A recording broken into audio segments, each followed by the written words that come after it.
Delhi university है, Delhi university में बौद्ध डिपार्टमेंट है, वहाँ से पढ़कर जाने वाले बच्चे बौद्ध नहीं बनते हैं। वो बौद्ध धर्म का इस्तेमाल केवल नौकरी हासिल करने के लिए कर रहे हैं। बौद्ध डिपार्टमेंट से जो है, बुद्धिस्ट डिपार्टमेंट से वो खाली डिग्री हासिल करते हैं, फिर पीएचडी करते हैं, नेट क्वालिफाई करते हैं, फिर जो है नौकरी हासिल करके अपना पेट पालते हैं। ये उसका मकसद रह गया है। जबकि बुद्धिस्ट डिपार्टमेंट का मकसद ये था कि भारत के लोगों में जो है बुद्ध का जो धम्म है उसका प्रचार प्रसार करना, ये उद्देश्य था। तो मैंने बौद्ध भिक्षु, उनका कत्लेआम हो गया या वो देश छोड़कर भाग गए, जब कोई संस्कार करने वाला नहीं रहा, तो जो बौद्ध लोग थे उनके घरों में ब्राह्मणों की एंट्री बंद नहीं थी। आज पहले ये था कि ब्राह्मण भी आएगा तो उसको दान मिलता था, बौद्ध भिक्षु आएगा उसको दान मिलता था। जब बौद्ध भिक्षु नहीं रहे तो ब्राह्मण आए और उन्होंने कहा कि लाओ हम आपका संस्कार करा देते हैं, घर में एंट्री हो गई। इतनी आसानी से जो है बौद्ध धर्म जो है ख़त्म हुआ और ब्राह्मण धर्म हमारे स्कूल को हम जो है 24/7 करने का उद्देश्य रखे हुए हैं। जैसे आचार्य संख्या बढ़ जाएगी तो हम 1 घंटा या आधा घंटे ड्यूटी लगाएंगे और ये स्कूल जो हमारा 24/7 हो जाएगा। फिर किसी के पास कोई बहाना ही नहीं रहेगा कि मेरे पास ये टाइम नहीं, ये नहीं है। जब मर्जी आओ, जब मर्जी सीखो, विश्व के किसी भी कोने में हो, जब मर्जी सीख लो, कोई समस्या नहीं है। हम तो सिर्फ यही कहते हैं कि आप सिर्फ अपनी सहमति जताओ। आप ये कहो कि हाँ मुझे सीखना है, मुझे बौद्ध बनना है, मुझे भारत को बौद्ध में करना है, बस इतना कह दीजिए। बाकी काम जो धम्मपद संघ का है। कोई पैसा नहीं लेते हैं, कोई फीस नहीं लेते हैं, कोई दान की आपसे जो है कंडीशन नहीं लगाते हैं। जब आप संघ में आओगे, संघ को देखोगे तो आपको पता लगेगा, आप अपने आप से ही अपना सहयोग दोगे। हॉस्टल से बाहर निकला था लॉर्ड कनिंघम जैसे लोगों की वजह से, उसको जो है दफन कर दिया जाएगा।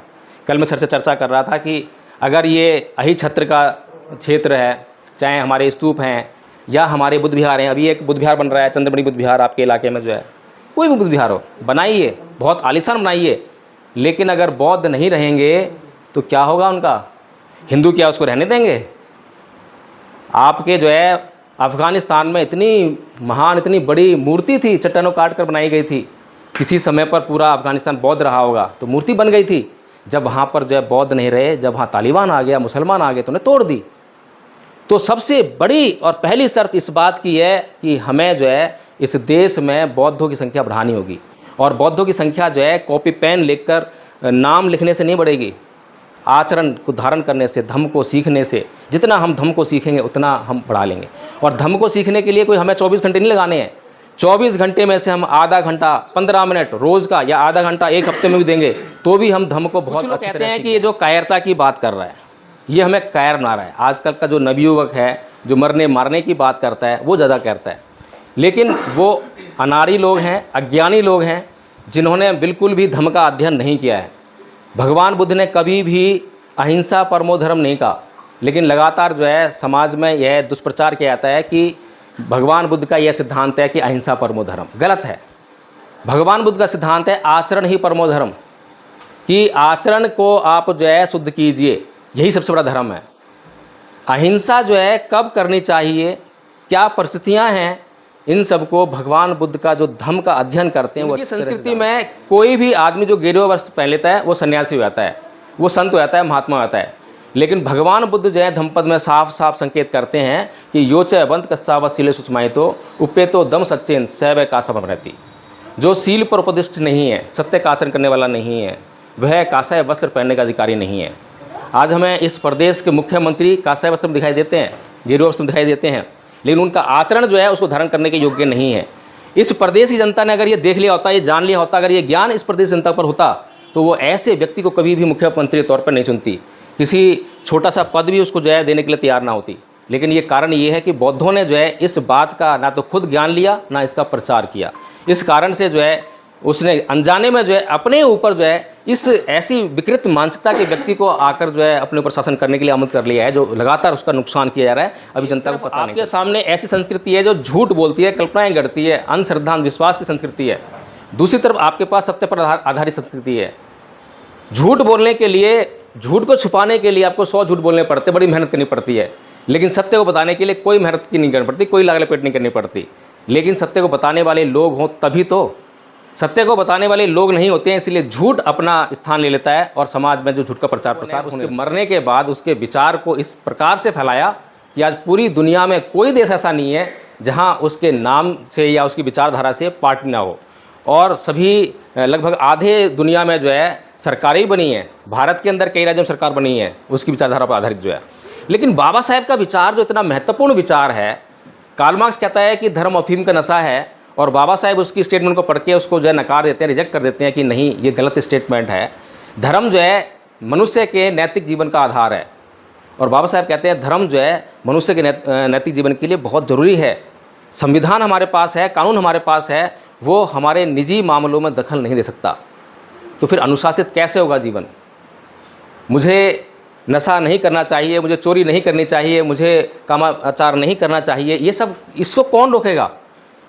कानून तो जब दंडित करेगा, जब रोकेगा जब मैं अपराध करूँगा। मैं जब भी किसी बौद्ध से पूछता हूँ कि भाई बौद्ध धर्म के बारे में बताइए कि बौद्ध धर्म के बारे में आप क्या जानते हैं, तो उत्तर मिलता है कि हिंदू धर्म को ना मानना बौद्ध धर्म है। फिर थोड़ा सा और दबाव डालते हैं, भाई और कुछ बताइए, तो बोलते हैं कि देवी देवताओं को ना मानना, ना पूजा करना बौद्ध धर्म है। और आगे पूछो तो बोलते हैं कि अंधश्रद्धा, पाखंड, अंधविश्वास को ना मानना बौद्ध धर्म है। और पूछो तो बोलेंगे कि विज्ञानवाद को मानना धर्म है, बौद्ध धर्म है। कुल मिलाकर यह है कि जितना मर्जी पूछ लो, लेकिन बौद्ध धर्म क्या है उसकी जानकारी बौद्धों को नहीं है। तो जिस बात का हम प्रचार करना चाहते हैं, अगर उसकी हमें जानकारी ही नहीं होगी तो उसका हम प्रचार करेंगे कैसे?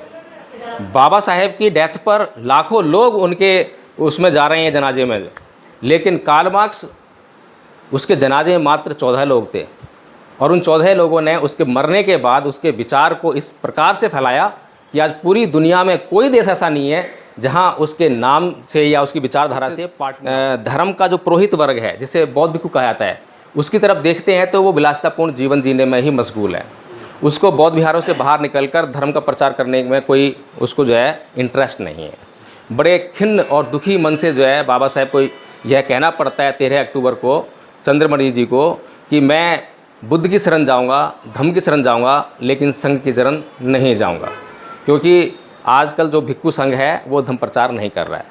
चंद्रमणि जी समझाते हैं कि आज तक जो आप तक जो ये धम्म पहुंचा है वो इस भिक्षु संघ ने संभाल रखा है, तभी अब तक पहुंचा है, इसलिए संघ की शरण तो जाना ही पड़ेगा, तीनों शरण जाना पड़ेगा।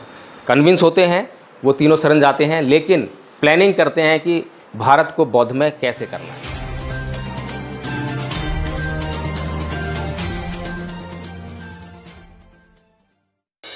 सबसे पहले माननीय BR बौप्रिया जी का बहुत बहुत धन्यवाद, जो यहाँ की जो ऐतिहासिक विरासत है बौद्धों की, उसके नाम पर, अहिछत्र के नाम पर जो है इस हॉल का नामकरण किया, और ताकि लोगों को पता लगे कि उनकी विरासत है। यहीं पर 50 किलोमीटर कल हम गए थे घूमने के लिए, बहुत अच्छा लगा, पता लगा, पहली बार ये मालूम पड़ा कि बौद्धों की विरासत जो है बरेली में भी है। तो बहुत ही मैं कहूँगा कि एक तरह से महान कार्य है बौद्ध इतिहास के बारे में जो है उनको जानने के लिए। जब भी लोग यहाँ पर आएंगे, मैं चाहूँगा कि यहाँ पर कहीं लिखवा भी दिया जाए अहिछत्र। तो जिस प्रकार से कल हम अहिछत्र घूमने गए, जो कि रामनगर बरेली में पड़ता है, और वहाँ जाकर हमें दिखाई दिए बड़े बड़े जैन मंदिर, और जैसा कि हर एक बौद्ध स्थल पर हिंदुओं का कब्जा होना शुरू हो जाता है, तो वैसा ही अहिछत्र है, वहाँ पर भी ऐसी कुछ क्रिया शुरू हो गई है। उसका कारण ये है कि इस देश में जो सच्ची बौद्ध विरासत है, भगवान बुद्ध ने जो देशनाएँ इस देश के, इस संसार के कल्याण के लिए दी, वो लोगों तक ना पहुंच पाए, और लोग कल्पनाओं में, आडंबरों में, अंधविश्वासों में, अंधश्रद्धा में फंसे रहें। तो इसलिए ये व्यवस्था हर जगह जो है बनाई जाती है, चाहे वो कुशीनगर हो, चाहे वो नेपाल का लुम्बिनी वन हो, कहीं पर भी चले जाइए, हर जगह जो है ऐसी व्यवस्था पाई जाती है। लेकिन मुझे कल एक अच्छी व्यवस्था जानकर जो है बड़ी अच्छा लगा, हैरानी भी हुई। जैनियों ने एक व्यवस्था बनाई है कि जब भी उनके समाज में बच्चे शादी करते हैं तो उनको वे जो है वहाँ जैन मंदिरों में घूमने के लिए भेजते हैं कि वहाँ पर जाना उनका अनिवार्य है। इस तरह से उन्होंने जो है एक परंपरा बना दी है, एक नियम बना दिया है। तो उससे ये लाभ होता है कि कम से कम जो है जिस स्थान को, अब जैनियों की संख्या देखें तो देश में बहुत कम है, लेकिन फिर भी उनके जैन मंदिर जो है कहीं ना कहीं वो रनिंग फेज़ में रहते हैं और वो खंडहर नहीं बनते हैं। तो इसीलिए ऐसी व्यवस्था, कल डॉक्टर साहब चर्चा कर ही रहा था कि ऐसी व्यवस्था जो है बौद्धों में भी होनी चाहिए। तो बौद्धों में ऐसी व्यवस्था ना होने का कारण हो सकता है कि भाई किसी के पास जो है फाइनेंशियल स्टेटस ना हो, शादी की है, वो ना घूम पा रहे हों।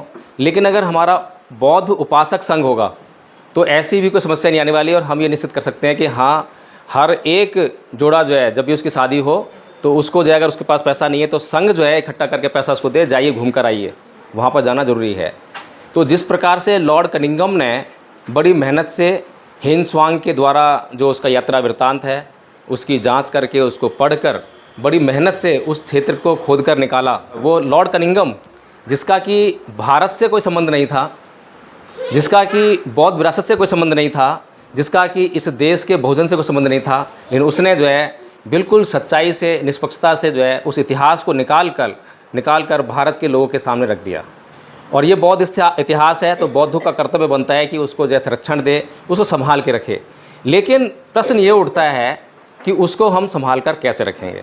अब यहाँ से थोड़ी सी बात शुरू होती है, जैसा कि यार बुद्धप्रिय जी ने कहा कि मतलब जो है धम्मपद पर चर्चा करनी है, तो उससे पहले थोड़ी सी चर्चा मैं जो है इस विषय में करना चाहता हूँ। ये बहुत महत्वपूर्ण चर्चा है। मैंने सुना है कि परम पूज्य बाबा साहब डॉक्टर भीमराव अंबेडकर के जो है 2 लक्ष्य थे, उद्देश्य थे, या कहें कि 2 सपने थे। अगर मैं कहीं पर भी गलत हूँ तो मुझे आप करेक्ट कर सकते हैं। मैं ये दावा नहीं करता हूँ कि जो मैं बोल रहा हूँ वो सही बोल रहा हूँ। एक सपना सुना है कि बहुजन समाज को चाहते थे कि सत्ता में आ जाए, इस देश की जो राजनीति है उसमें उसकी भागीदारी जो है सुनिश्चित हो जाए। दूसरा सपना कि ये भारत जो है बौद्धमय हो जाए। ये 2 बातें जब मैं सोचता हूँ तो मन सोचने लगता है कि ये कैसे पूरा होगा। बाबा साहेब ने ये सब क्यों कहा, बाबा साहेब ने ये सब किसके लिए कहा। जब मैं ये सोचता हूँ कि बाबा साहेब ने इन दोनों सपनों में से कोई भी सपना अपने लिए तो नहीं देखा होगा। भारत के ये लोग, बहुजन समाज जो है सत्ता में आ जाए, इससे बाबा साहेब को क्या लाभ होने वाला था या अब तक क्या लाभ उन्होंने अर्जित किया, तो हम देखते हैं कि बाबा साहेब ने कभी भी राजनीतिक लाभ अर्जित नहीं किया। जो भी कुछ किया समाज के लिए किया। फिर दूसरी बात कि भारत बौद्ध में हो जाए तो उससे बाबा साहेब को क्या लाभ होने वाला है। और 1950 में भारत का संविधान लागू होने के बाद 1956 में बाबा साहेब जो हैं भगवान बुद्ध के धम्म की शरण में जाते हैं, बौद्ध धर्म अपनाते हैं 6 साल बाद। जो हमारे लोग आजकल बोलते हैं कि संविधान सब कुछ है, संविधान से हमारे अधिकार सब सुरक्षित हैं, सब कुछ यहीं पर है। अगर ऐसा होता तो बाबा साहेब संविधान के लागू होने के बाद, उसमें सारे अधिकार सुरक्षित कर देने के बाद बौद्ध धर्म की शरण में क्यों जा रहे हैं। ये एक बहुत ही महत्वपूर्ण प्रश्न है जिस पर शायद ही हम कभी सोचते हों। तो कारण ये है कि संविधान और संविधान के द्वारा निर्मित जो कानून हैं वो हमारे को इंस्टेंट रिलीफ देते हैं। जैसे हम पेन किलर खाते हैं तो पेन किलर हमारी समस्या जो होती है शरीर के अंदर उसका जो है स्थायी हल नहीं होता, लेकिन एक त्वरित समाधान जरूर होता है, इंस्टेंट रिलीफ जरूर होता है। इसी प्रकार से बाबा साहेब जानते थे कि जब तक मेरा समाज बुद्ध की शरण में नहीं जाएगा तो जो उसके साथ में बीमारी चुपकी हुई है जाति की वो बनी रहेगी। पहली तो इसको जाति से जो है छुटकारा दिलाना है। अगर जातिवाद से छुटकारा दिलाना है तो जो जाति इसके साथ जुड़ी हुई है, कोई चमार है, कोई भंगी है, कोई वाल्मीकि है, कोई कोली है, कोई कुछ है, तो जब ये लोग अपना स्टेटस ये वाला समाप्त करके बौद्ध बन जाएंगे तो इनका जो पहला समाधान है वो हो जाएगा। फिर दूसरा, परम पूज्य बाबा साहब डॉक्टर भीमराव अंबेडकर लिखते हैं कि इस देश में हज़ारों सालों से 2 संस्कृतियों के बीच में लगातार युद्ध चल रहा है। ये भी हम सब जानते हैं। एक ब्राह्मण संस्कृति है और एक बौद्ध संस्कृति है, जिसे समर संस्कृति कहते हैं। बाबा साहेब डॉक्टर भीमराव अंबेडकर कहते हैं कि अगर राजनीतिकता को प्राप्त करना है तो हमें गैर राजनीतिक जड़ें मजबूत करनी पड़ेंगी, यानी कि हमें सामाजिक और धार्मिक आंदोलन करने पड़ेंगे। आजकल हम देखते हैं कि लोग जो हैं, नए नए बच्चे भी बहुत जल्दी ये कह देते हैं कि हमें सत्ता चाहिए, और ख़ास तौर से जो राजनीति करने वाले लोग हैं, राजनीति चाह रखने वाले लोग हैं, वे ये ऐसा प्रचार करते हैं कि अगर सत्ता आएगी तो धर्म भी बचेगा। सत्ता से जो है धर्म को कैसे बचा लेंगे। और बाबा साहब कह रहे हैं कि सत्ता में आना है या सत्ता को स्थायी तौर पे अगर कायम रखना है तो हमें सामाजिक और धार्मिक आंदोलन करने पड़ेंगे। इस बात को मान्यवर साहेब कांसीराम जी ने अच्छी तरह से पढ़ा और समझा, इसीलिए उन्होंने ये देख लिया कि धार्मिक और सामाजिक आंदोलन करने पड़ेंगे। जब नज़र उठा के देखा कि मेरा समाज जो है अभी धार्मिक आंदोलन करने की उसमें नहीं है, अगर मैंने धार्मिक आंदोलन किए क्योंकि वो अंधविश्वास, पाखंड, अंधश्रद्धा में फंसा हुआ है, तो उल्टे मुंह मेरा आंदोलन गिरेगा। इसीलिए उन्होंने जो है सामाजिक आंदोलन की तरफ देखा कि ये जो समाज है जातीय अत्याचार से पीड़ित समाज है, शोषण हो रहा है इसका, तो उसी आधार पे उन्होंने वो आंदोलन चलाया और उसमें सफलता भी पाई, सत्ता भी प्राप्त की। लेकिन वो उस बात को नहीं भूले जब बाबा साहब कहते हैं कि सांस्कृतिक जो परिवर्तन है या जिसकी संस्कृति होगी उसी का सब कुछ होगा इस देश में। तो इसीलिए मान्यवर साहेब कांसीराम जी की जो लाइन अगर आप देखेंगे, कहीं पर भी उन्होंने किसी चीज़ का निर्माण किया है तो उसमें बुद्ध को नहीं भूले हैं, बौद्ध धर्म को नहीं भूले हैं। तो इसी प्रकार से जब हम देखते हैं कि बाबा साहब डॉक्टर भीमराव अम्बेडकर का जो सपना है कि भारत को बौद्धमय करना है, और हम सब भी अगर बौद्ध हैं तो ये चाहेंगे कि भारत जो है बौद्ध में हो जाए, तो यहाँ पर कोई ऐसा है जो ये चाहे कि भारत बौद्ध में हो जाए? है कोई? अच्छा, आप चाहते हैं? सभी चाहते हैं, मतलब सभी चाहते हैं। हाँ, सभी चाहते हैं। तो चाहते तो हम बहुत कुछ हैं, लेकिन सारी चाहते जो हैं हमारी प्लानिंग पे डिपेंड करती है। अगर हमने कोई लक्ष्य निर्धारित कर लिया है और उस लक्ष्य को प्राप्त करने के लिए कोई प्लानिंग कर ली है, तो उस लक्ष्य तक हम पहुंच ही जाएंगे। तो परम पूज्य बाबा साहब डॉक्टर भीमराव अम्बेडकर अगर कोई लक्ष्य बना रहे हैं तो उसकी प्लानिंग भी करते हैं। तो 19 जुलाई 1954 का उनका भाषण है जिसमें वो प्लानिंग देते हैं कि कैसे इस देश को बौद्धमय किया जाएगा। तो बौद्धमय भारत बनाने की पहली जिम्मेदारी जो अगर किसी भी धर्म की कहें या देखें तो उस धर्म के जो पुजारी वर्ग होता है, पुरोहित वर्ग होता है, उसके ऊपर आती है। तो बाबा साहेब डॉक्टर भीमराव अम्बेडकर, भगवान बुद्ध का जो उद्देश्य है, विषय है कि ना तो हिंदू है, ना मुसलमान है, ना बौद्ध है, उनका विषय है मनुष्य। मनुष्य के कल्याण के लिए कह रहे हैं, और जो कुछ भी कह रहे हैं नितांत प्राकृतिक है, प्राकृतिक सिद्धांत है, इसीलिए वो सनातन है, कभी भी बदलता नहीं है। जब मर्जी इस्तेमाल कर लीजिए। 2700 साल पहले बुद्ध ने कहा था, तब भी ऐसे ही काम कर रहा था, आज 2700 साल के बाद भी उतना ही काम करेगा। इस धर्म का जो पुरोहित वर्ग है, जिसे बौद्ध भिक्षु कहा जाता है, उसकी तरफ देखते हैं तो वो विलासितापूर्ण जीवन जीने में ही मशगूल है। उसको बौद्ध विहारों से बाहर निकलकर धर्म का प्रचार करने में कोई उसको जो है इंटरेस्ट नहीं है। बड़े खिन्न और दुखी मन से जो है बाबा साहेब को यह कहना पड़ता है 13 अक्टूबर को चंद्रमणि जी को कि मैं बुद्ध की शरण जाऊंगा, धर्म की शरण जाऊंगा, लेकिन संघ की शरण नहीं जाऊंगा, क्योंकि आजकल जो भिक्षु संघ है वो धर्म प्रचार नहीं कर रहा है। चंद्रमणि जी समझाते हैं कि आज तक जो आप तक जो ये धम्म पहुंचा है वो इस भिक्षु संघ ने संभाल रखा है, तभी अब तक पहुंचा है, इसलिए संघ की शरण तो जाना ही पड़ेगा, तीनों शरण जाना पड़ेगा। कन्विंस होते हैं, वो तीनों शरण जाते हैं, लेकिन प्लानिंग करते हैं कि भारत को बौद्धमय कैसे करना है। तो इसी बात को सोचते सोचते जो है मैंने भी काफ़ी विचार किया, चिंतन किया कि भारत बौद्धमय हो क्यों नहीं रहा है। बाबा साहेब ने 1956 में बौद्ध धर्म ग्रहण किया, लाखों लोगों ने उनका अनुसरण करते हुए बौद्ध बन गए। जब उनकी डेथ हुई तब लाखों लोगों ने बौद्ध धर्म अपनाया। फिर भारत बौद्धमय क्यों नहीं हो रहा है? जब कारण को हमने खोज की, देखा, तो बड़ा आश्चर्य हुआ कि कहने के लिए तो हम बौद्ध हैं, हमने अपने नाम के आगे बौद्ध लगा लिया है, गैजेट में भी शायद परिवर्तन कर लिया हो, सरकारी खातों में भी अब बौद्ध बन गए हों, लेकिन वास्तव में हम लोग जो है बौद्ध हैं ही नहीं। मैं जब भी किसी बौद्ध से पूछता हूँ कि भाई बौद्ध धर्म के बारे में बताइए, कि बौद्ध धर्म के बारे में आप क्या जानते हैं, तो उत्तर मिलता है कि हिंदू धर्म को ना मानना बौद्ध धर्म है। फिर थोड़ा सा और दबाव डालते हैं, भाई और कुछ बताइए, तो बोलते हैं कि देवी देवताओं को ना मानना, ना पूजा करना बौद्ध धर्म है। और आगे पूछो तो बोलते हैं कि अंधश्रद्धा, पाखंड, अंधविश्वास को ना मानना बौद्ध धर्म है। और पूछो तो बोलेंगे कि विज्ञानवाद को मानना धर्म है, बौद्ध धर्म है। कुल मिलाकर यह है कि जितना मर्जी पूछ लो, लेकिन बौद्ध धर्म क्या है उसकी जानकारी बौद्धों को नहीं है। तो जिस बात का हम प्रचार करना चाहते हैं, अगर उसकी हमें जानकारी ही नहीं होगी तो उसका हम प्रचार करेंगे कैसे?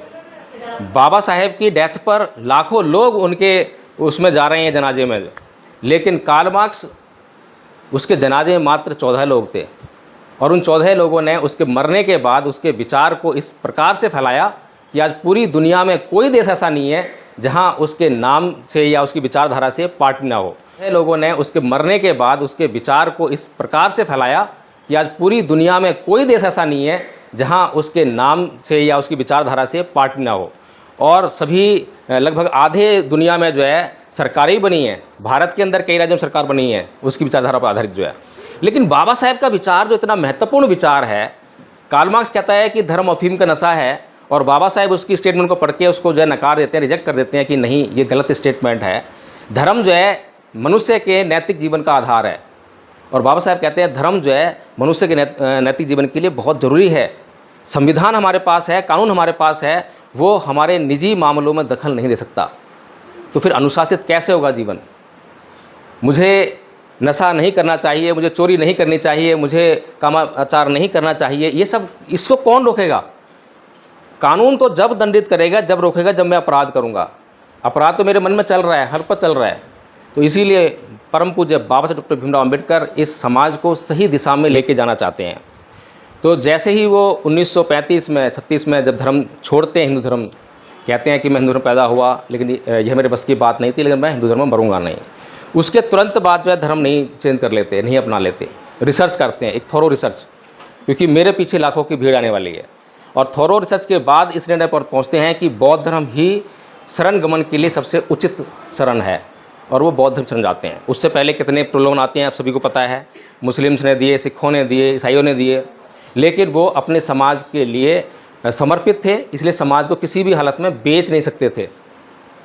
तो इसीलिए जो है बाबा साहेब जो कह रहे हैं वो तो सर्वोत्तम है। बौद्ध लोग भी ये कहते हैं, बौद्ध लोग कहते हैं कि बुद्ध धर्म से अच्छा कोई धर्म नहीं है, लेकिन सबसे बड़ी विडंबना ये है कि बौद्धों को बुद्ध धर्म के बारे में कुछ भी ज्ञान नहीं है। जिसका ज्ञान नहीं है उसका प्रचार संभव नहीं है। इसीलिए सबसे पहले तो हमें ये प्लानिंग करनी पड़ेगी कि बौद्ध धर्म का जो है हम ज्ञान अर्जित करें। जितने ज़्यादा लोग बौद्ध धर्म के बारे में जानने वाले होंगे उतना ही ज़्यादा प्रचार प्रसार उसका हो सकेगा।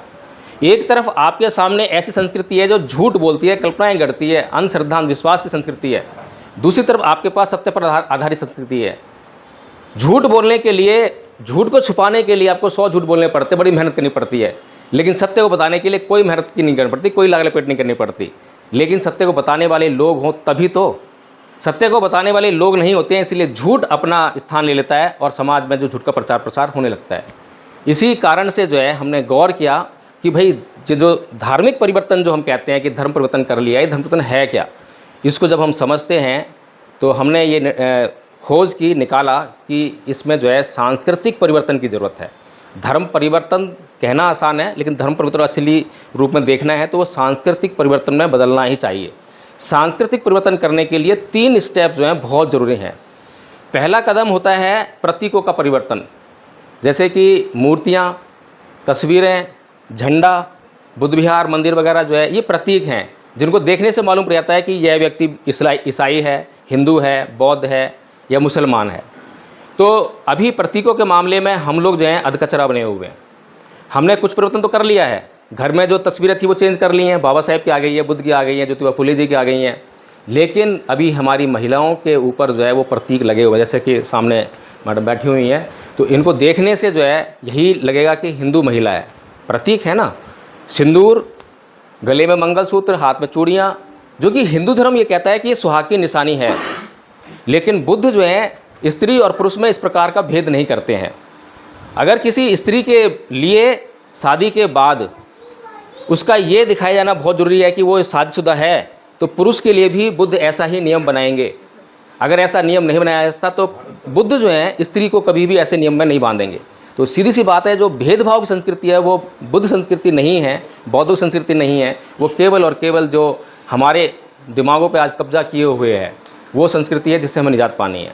तो जो प्रतीकों का जो मामला है उसमें हम जो है सफल नहीं हैं, उसमें हम बाबा साहेब की बात को नहीं मान रहे हैं, फॉलो नहीं कर रहे हैं। दूसरा जो महत्वपूर्ण परिवर्तन है वो है रीति रिवाज, परंपराओं और उत्सवों का परिवर्तन। जैसा कि हम जानते हैं कि जैसे ही कोई कार्यक्रम हमें करना होता है अपने घरों में, तो हमारे पास एक सेट पैटर्न ऑफ माइंड है, पहले से दिमाग में तैयार है कि ऐसे करना है, ऐसे करना है। शादी विवाह घर में हो रहा है, बौद्ध भिक्खु को बुला लिया है, बौद्ध भिक्खु को हमने बुलाया है फॉर्मेलिटीज़ के लिए, लेकिन सारी जो रस्में हैं, रीति रिवाज हैं, वो सब वही चल रही है पहले चलती थी। इस तरह से हमारा उसमें कोई परिवर्तन नहीं है।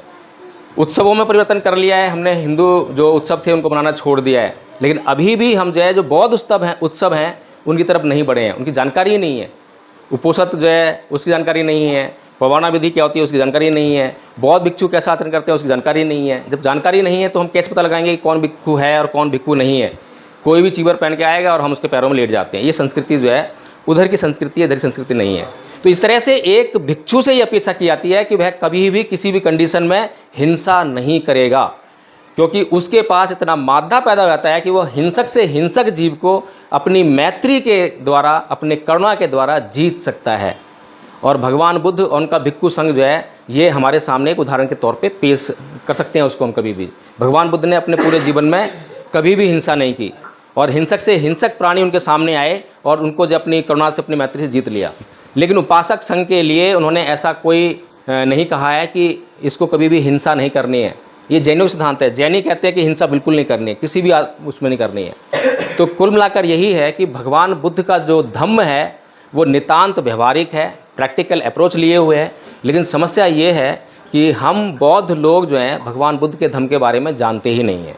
उनकी संस्कृति में कोई भी आदमी जो गेरुआ वस्त्र पहन लेता है वो सन्यासी हो जाता है, वो संत हो जाता है, महात्मा हो जाता है। लेकिन भगवान बुद्ध जो है धम्मपद में साफ साफ संकेत करते हैं कि योचे बंत कस्सावत सीले सुषमायितो उपेतो दम सच्चेन सैव कासम रहती। जो सील पर उपदिष्ट नहीं है, सत्य का आचरण करने वाला नहीं है, वह कासाय वस्त्र पहनने का अधिकारी नहीं है। आज हमें इस प्रदेश के मुख्यमंत्री कासाय वस्त्र में दिखाई देते हैं, गेरुआ वस्त्र में दिखाई देते हैं, लेकिन उनका आचरण जो है उसको धारण करने के योग्य नहीं है। इस प्रदेश की जनता ने अगर ये देख लिया होता, ये जान लिया होता, अगर ये ज्ञान इस प्रदेश जनता पर होता तो वो ऐसे व्यक्ति को कभी भी मुख्यमंत्री के तौर पर नहीं चुनती, किसी छोटा सा पद भी उसको जो है देने के लिए तैयार ना होती। लेकिन ये कारण ये है कि बौद्धों ने जो है इस बात का ना तो खुद ज्ञान लिया, ना इसका प्रचार किया। इस कारण से जो है उसने अनजाने में जो है अपने ऊपर जो है इस ऐसी विकृत मानसिकता के व्यक्ति को आकर जो है अपने ऊपर शासन करने के लिए आमंत्रित कर लिया है, जो लगातार उसका नुकसान किया जा रहा है। अभी जनता को पता नहीं चल पा रहा है। तीसरे प्रकार का जो परिवर्तन सांस्कृतिक परिवर्तन की दिशा में होता है, बड़ा महत्वपूर्ण परिवर्तन है, और केवल बौद्ध ही या कहूँगी भगवान बुद्ध ही उस परिवर्तन की मांग करते हैं। आप हिंदू से मुसलमान बन जाइए, उसकी ज़रूरत नहीं है, या मुसलमान से हिंदू बनिए, या जैनी बनिए, या फिर ईसाई बन जाइए, उसकी कोई डिमांड नहीं करता। लेकिन केवल भगवान बुद्ध कहते हैं कि जब तक अपने चित्त की दशा में परिवर्तन नहीं करोगे तब तक आपका कल्याण होने वाला नहीं है। आपका चित्त ही है जो आपका नुकसान कर रहा है, आपका चित्त ही है जो आपका फ़ायदा कर रहा है। यानी कि अगर आपके जीवन में अकल्याणकारी कार्य हो रहे हैं, नुकसान हो रहा है, तो वो आपके चित्त की गलत दिशा के कारण हो रहा है। इसी गलत चित्त की दिशा को अगर आप जान जाएंगे कि मेरा चित्त जो है सही दिशा में नहीं है, जानकारी होते ही उसमें जब परिवर्तन करना शुरू कर देंगे तो तभी आपके परिणाम भी बदलने शुरू हो जाएंगे। तो ये जो तीसरी जो बात है, चित्त का परिवर्तन। मैं हिंदू रहते जो है क्रोध करता था, गाली गलौज करता था, लेकिन जब मैंने हिंदू धर्म छोड़ दिया, बौद्ध धर्म अपना लिया, बौद्ध बन गया, तो मैंने क्रोध करना छोड़ दिया या कम कर दिया, या शुरू कर दिया कि भाई मैं क्रोध नहीं करूँगा, ऐसा करने लगा। गाली देना बिल्कुल बंद कर दिया, अब मैं गाली बिल्कुल नहीं देता हूँ। तब पता लगा कि हाँ मैं बौद्ध व्यक्ति हूँ। अगर आप लोगों ने मेरे वीडियो देखे होंगे जो है थोड़े से जो ऑडियो होते हैं, तो उसमें दूसरे लोग जब मुझे गाली देते हैं तो ऐसा नहीं है कि मुझे गुस्सा ना आता होगा। मैं भी आप लोगों के बीच में एक गृहस्थ व्यक्ति हूँ, और कोई मेरा मैं अर्हत व्यक्ति नहीं हूँ कि गुस्सा नहीं आता है। लेकिन मुझे मालूम है कि दुनिया इसको सुनेगी, और जब दुनिया सुनेगी, दुनिया को मालूम होना चाहिए कि हिंदू व्यक्ति जो है कैसा आचरण करता है और एक बौद्ध व्यक्ति जो कैसा आचरण करता है। जब दो आदमी झगड़ रहे हों और तीसरा आदमी कोई देख रहा हो, एक आदमी कुछ ना कह रहा हो और दूसरा आदमी लगातार उस पर गाली गलौज कर रहा हो, तो तीसरे आदमी जो देख रहा है उसको निर्णय करने में कोई असुविधा नहीं होती है। वो साफ साफ कहता है ये व्यक्ति शरीफ है, ये व्यक्ति बदमाश है। तो इसलिए जो है बौद्धों का आचरण जो है ऐसा होना चाहिए कि स्पष्ट तौर पर दिखाई दे कि ये तो बौद्ध है। कुछ लोग कहते हैं कि ये जो कायरता की बात कर रहा है, ये हमें कायर बना रहा है। आजकल का जो नवयुवक है जो मरने मारने की बात करता है वो ज़्यादा करता है, लेकिन वो अनाड़ी लोग हैं, अज्ञानी लोग हैं, जिन्होंने बिल्कुल भी धर्म का अध्ययन नहीं किया है। भगवान बुद्ध ने कभी भी अहिंसा परमो धर्म नहीं कहा, लेकिन लगातार जो है समाज में यह दुष्प्रचार किया जाता है कि भगवान बुद्ध का यह सिद्धांत है कि अहिंसा परमो धर्म। गलत है।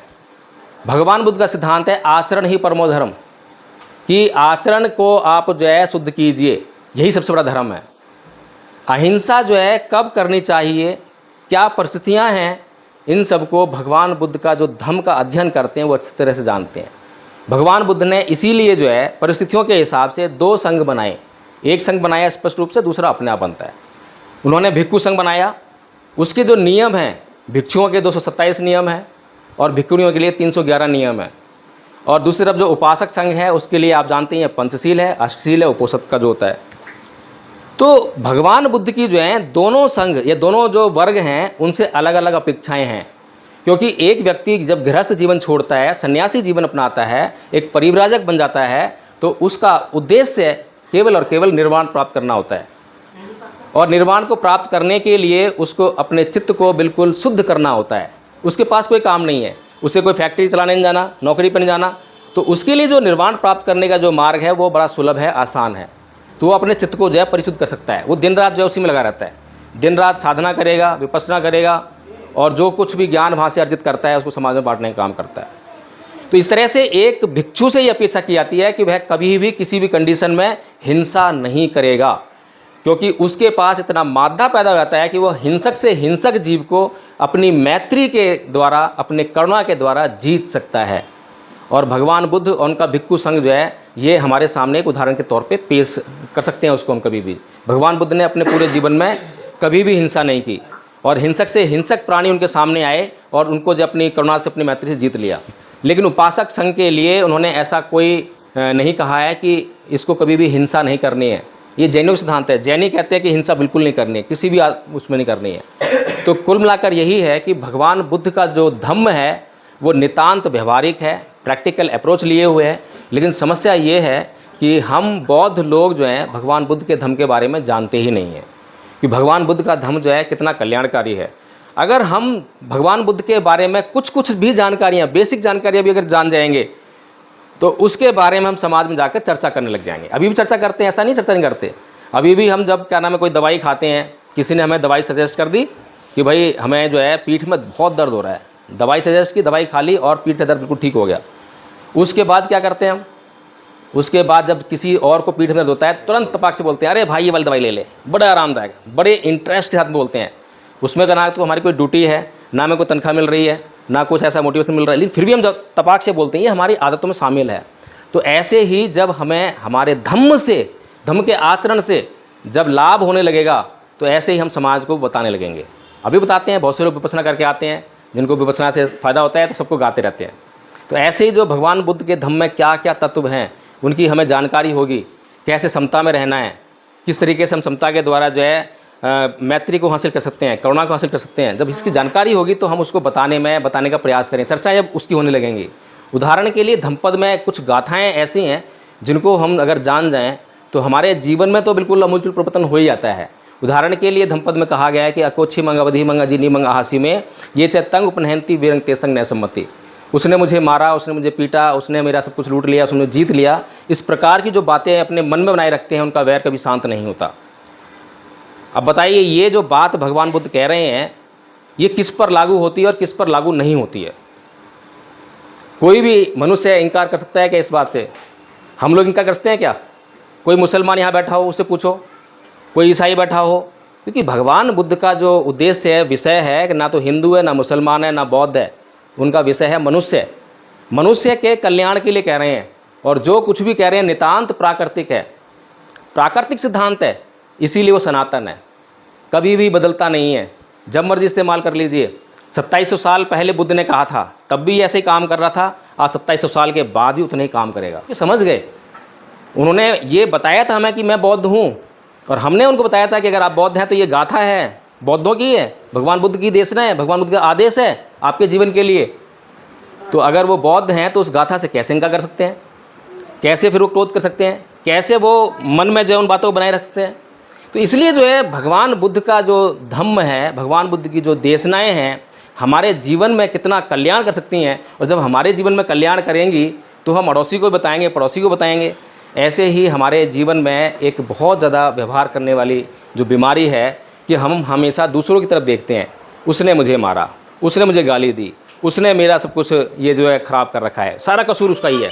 तो भगवान बुद्ध कहते हैं कि नए परिसंग विलोमानी, नए परिसंग कथा कतंग अतनो व्यवेक्य कतानी अकतानी च, कि दूसरे क्या कर रहे हैं या दूसरे क्या नहीं कर रहे हैं इसको मत देखिए, मैं क्या कर रहा हूँ और मैं क्या नहीं कर रहा हूँ इसको देखिए।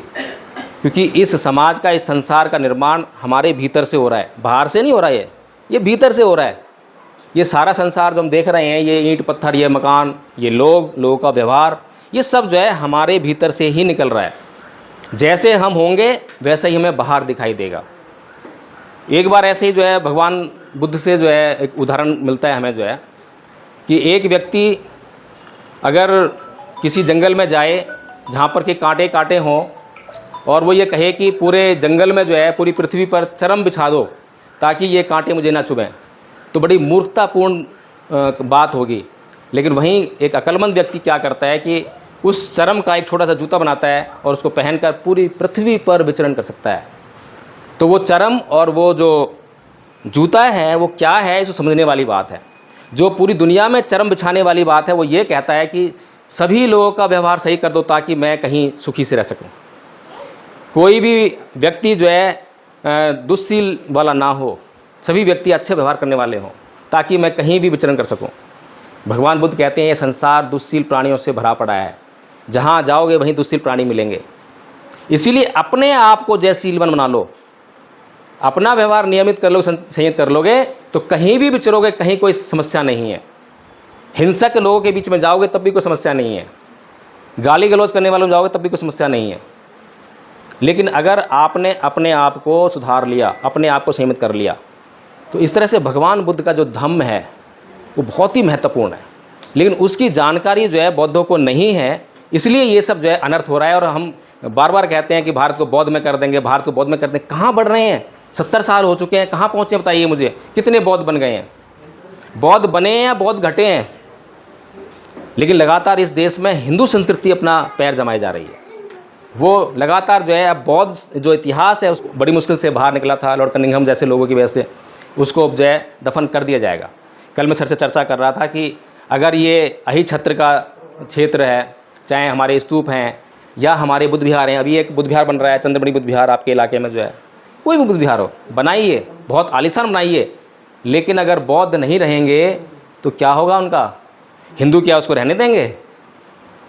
आपके जो है अफ़गानिस्तान में इतनी महान, इतनी बड़ी मूर्ति थी, चट्टानों काट कर बनाई गई थी। किसी समय पर पूरा अफ़गानिस्तान बौद्ध रहा होगा तो मूर्ति बन गई थी। जब वहाँ पर जो है बौद्ध नहीं रहे, जब वहाँ तालिबान आ गया, मुसलमान आ गए, तो उन्हें तोड़ दी। तो सबसे बड़ी और पहली शर्त इस बात की है कि हमें जो है इस देश में बौद्धों की संख्या बढ़ानी होगी। और बौद्धों की संख्या जो है कॉपी पेन लिखकर, नाम लिखने से नहीं बढ़ेगी, आचरण को धारण करने से, धम्म को सीखने से। जितना हम धम्म को सीखेंगे उतना हम बढ़ा लेंगे।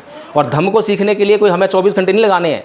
24 घंटे में से हम आधा घंटा, 15 मिनट रोज़ का, या आधा घंटा एक हफ्ते में भी देंगे तो भी हम धम्म को बहुत अच्छी तरह सीख जाएंगे।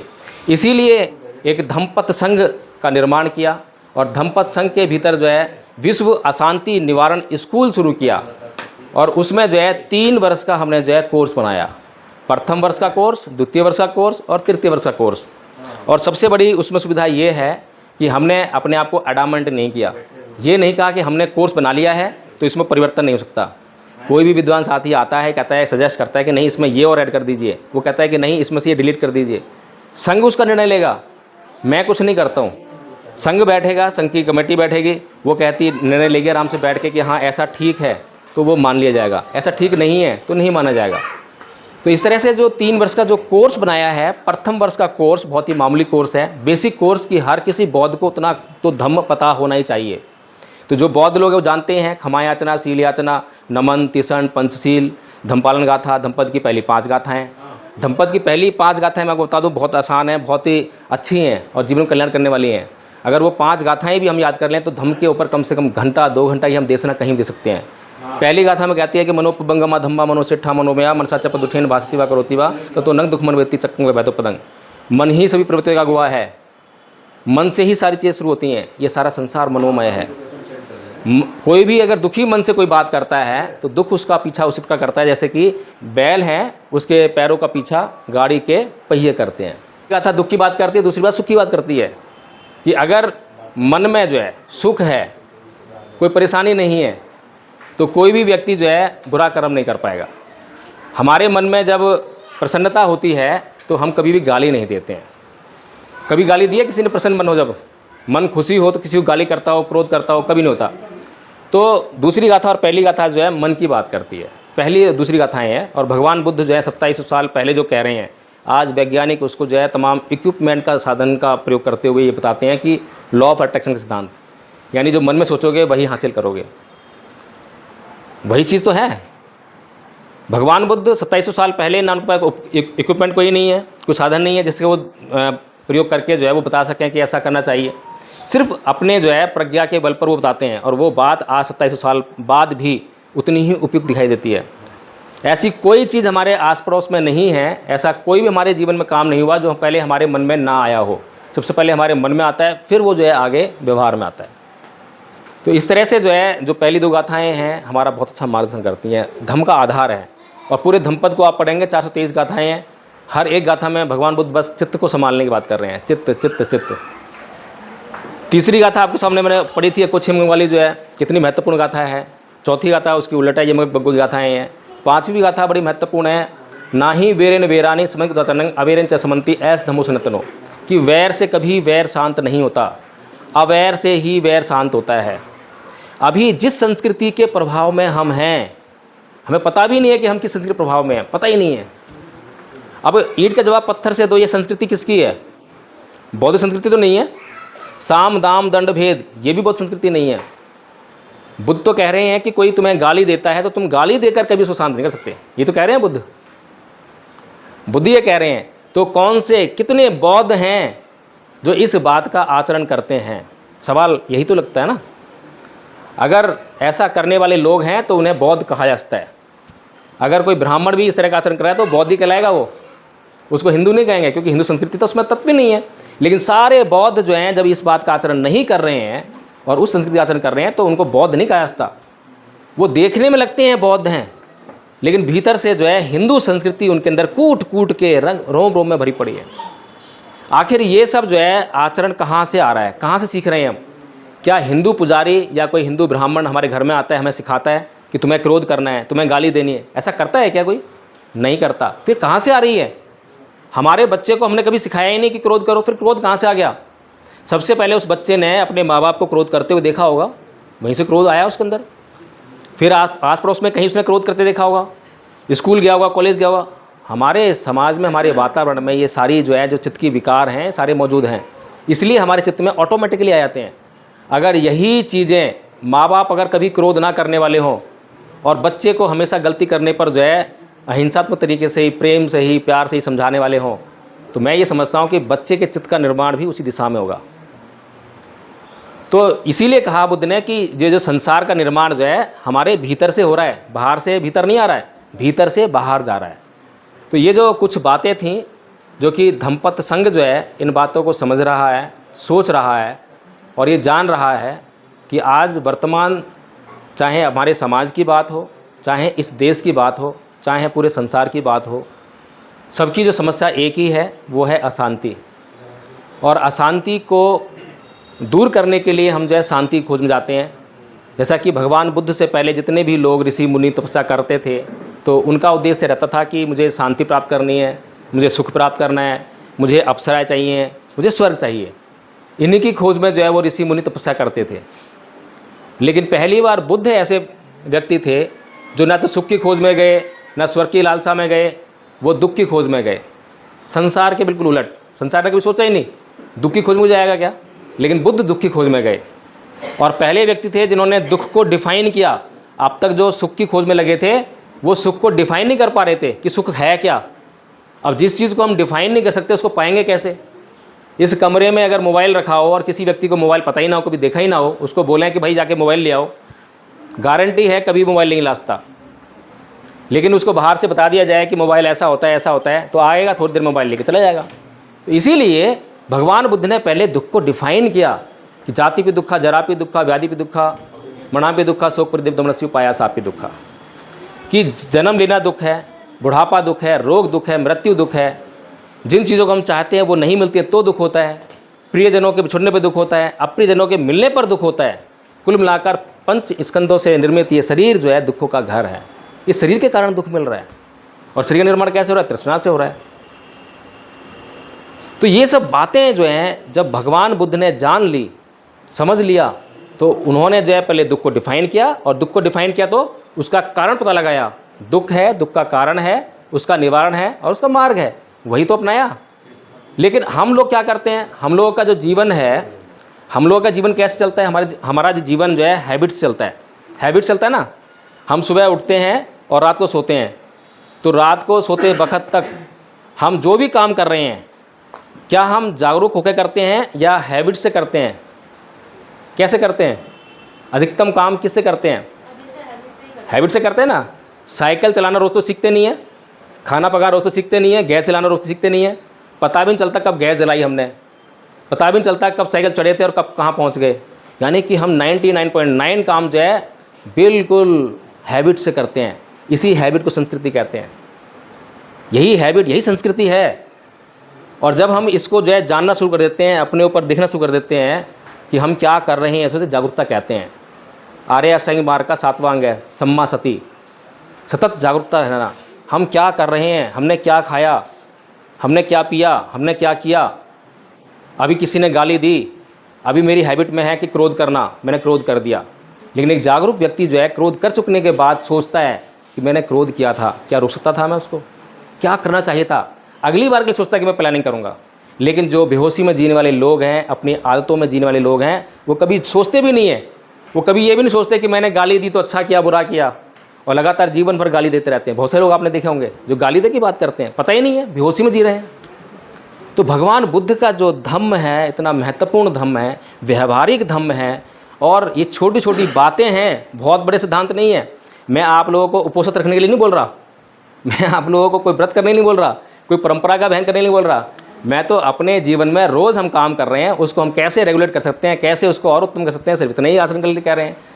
अभी पिछले हफ्ते की बात है, चंद्रमणि बुद्ध विहार में मैं था, आप लोगों में कुछ लोग होंगे। तो क्या हुआ वहाँ, क्या हो रहा था, जिसका समाधान बड़ी शांति से भिक्षु संघ का निर्माण भगवान बुद्ध ने किया।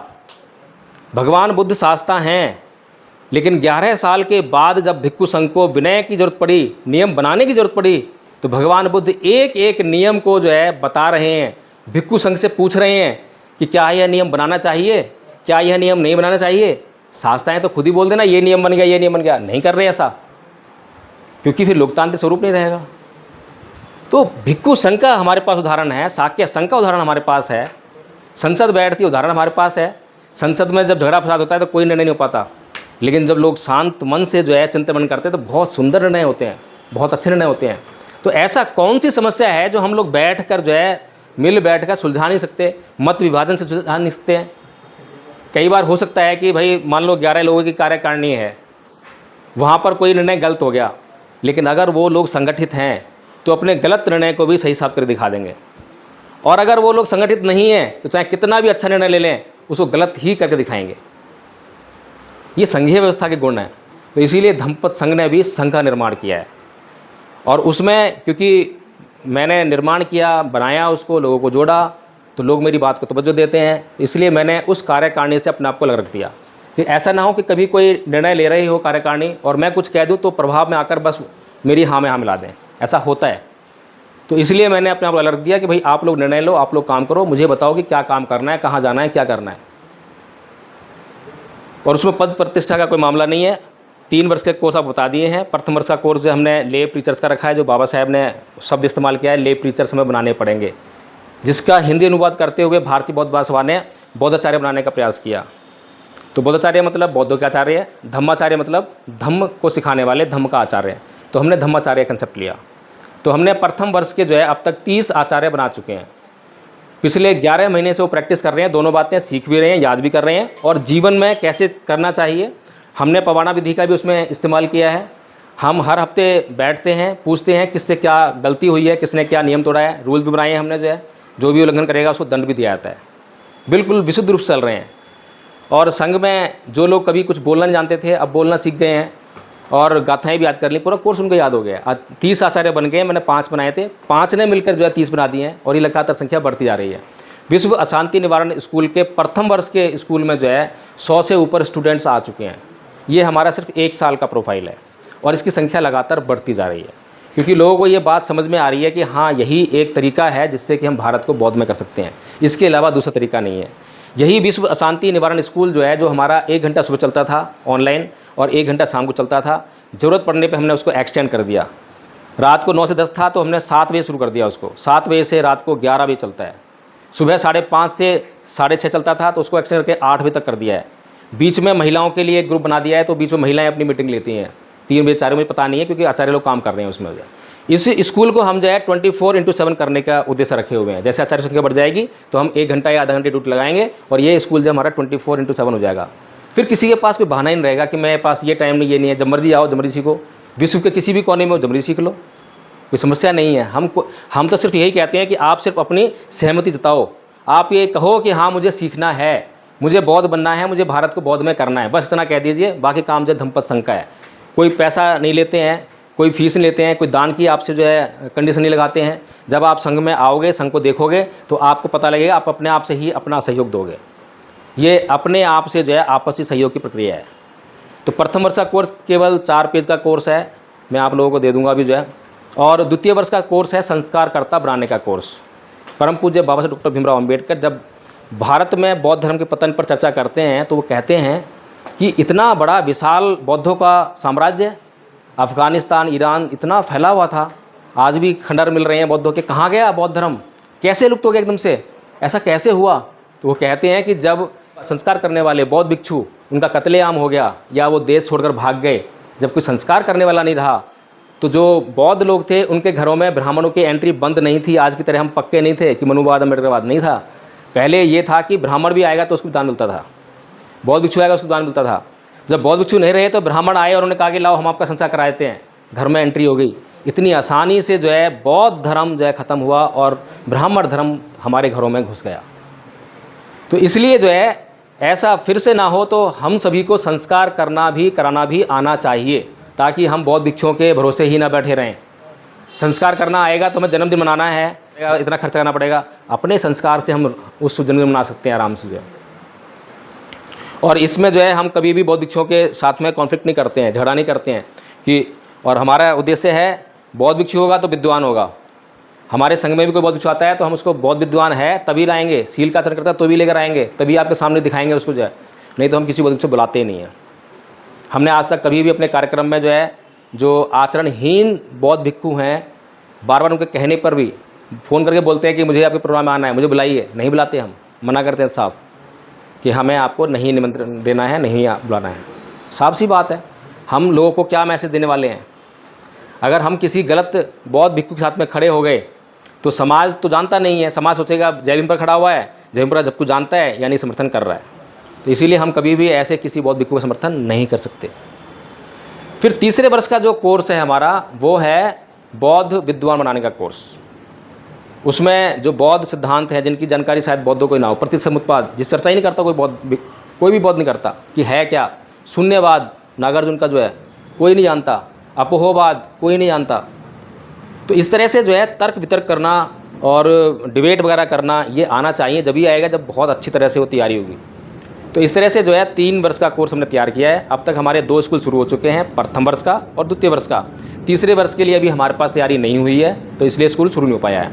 अभी ऑनलाइन स्कूल चल रहा है, फिजिकल इसको जो है एग्जिस्टेंस देने की प्रक्रिया में है। जैसे ही हमारे पास जो साधन संसाधन आएंगे तो फिजिकल स्कूल भी हम जो है 1st to 5th, 1st to 8th या 10th तक जो है हम शुरू कर देंगे। और आज आपको जो है समाज में कुछ स्कूल ऐसे दिखाई देते होंगे जिसमें आप लगता है कि अम्बेडकरवादी स्कूल हैं, लेकिन वहाँ पर जो है ये जो संस्कृति है इसके आधार पर स्कूल नहीं चल रहे हैं। इसी कारण वो भी एक कारण है कि वहाँ से बौद्ध बच्चे नहीं निकल रहे हैं। दिल्ली यूनिवर्सिटी है, दिल्ली यूनिवर्सिटी में बौद्ध डिपार्टमेंट है, वहाँ से पढ़कर जाने वाले बच्चे बौद्ध नहीं बनते हैं। वो बौद्ध धर्म का इस्तेमाल केवल नौकरी हासिल करने के लिए कर रहे हैं। बौद्ध डिपार्टमेंट से जो है, बुद्धिस्ट डिपार्टमेंट से वो खाली डिग्री हासिल करते हैं, फिर पीएचडी करते हैं, नेट क्वालिफाई करते हैं, फिर जो है नौकरी हासिल करके अपना पेट पालते हैं। ये उसका मकसद रह गया है। जबकि बुद्धिस्ट डिपार्टमेंट का मकसद ये था कि भारत के लोगों में जो है बुद्ध का जो धम्म है उसका प्रचार प्रसार करना, ये उद्देश्य था। तो मैं अपनी बात को यहीं विराम देता हूँ। सभी को जय भीम, नमो बुद्धाय। यदि आप लोगों को कुछ सहमति मेरी बातों से हुई हो, आपको लगता हो कि हाँ ये बात ठीक है, तो मैं ये नहीं कहता मेरे साथ आइए, मुझे अपने साथ ले लीजिए। हम लोग सब मिलकर जो है इस काम को करेंगे आगे जो है, और निसंदेह कामयाब भी होंगे, कामयाब हो रहे हैं, होंगे भी। सभी को जय भीम, नमो बुद्धाय।